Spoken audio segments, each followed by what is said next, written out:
ये कहानी है सूर्यपुत्र कर्णा की, जो उनके जन्म से लेकर मृत्यु तक का कथा है। सूर्यपुत्र कर्णा, संघर्ष और वीरता की अमर कहानी। महाभारत की रणभूमि में धीरों योद्धा हुए, लेकिन कर्णा का व्यक्तित्व सबसे अलग है। उनकी कहानी हस्तिनापुर के राजमहल से नहीं, बल्कि एक निर्दोष कौतूहल से शुरू होती है। राजकुमारी कुंती ने ऋषि दुर्वासा के मंत्र का परीक्षण करने के लिए सूर्यदेव का आह्वान किया।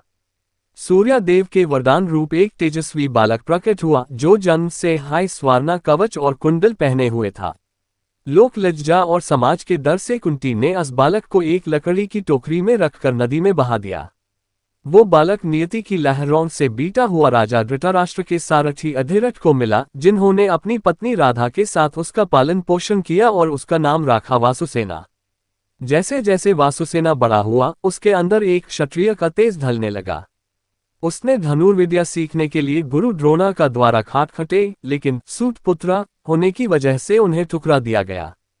हर नामांत हुए, कर्णा ने ब्राह्मण का भेष धारा और भगवान परशुराम से शिक्षा ली।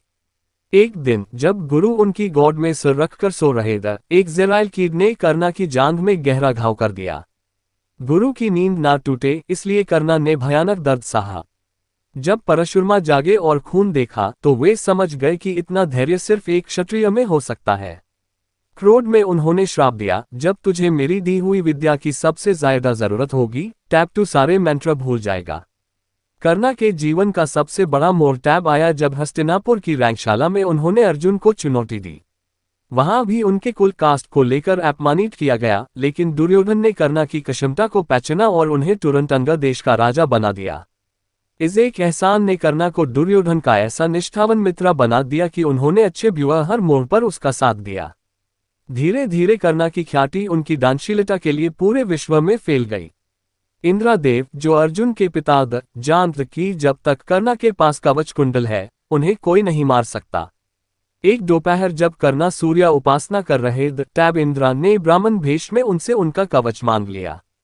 कर्णा जानते कि ये उनकी मृत्यु का निमंत्रण है, फिर भी उन्होंने मुस्कुराते हुए अपना कवच शरीर से अलग करके दान कर दिया।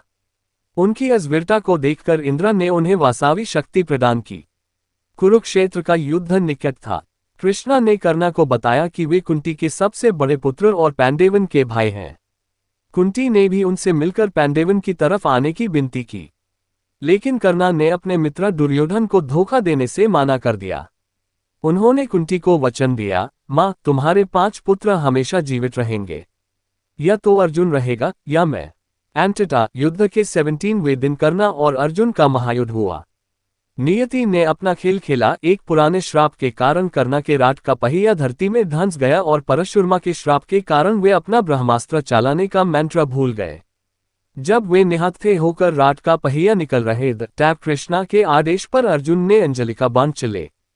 कर्णा धरती पर गिर पड़े।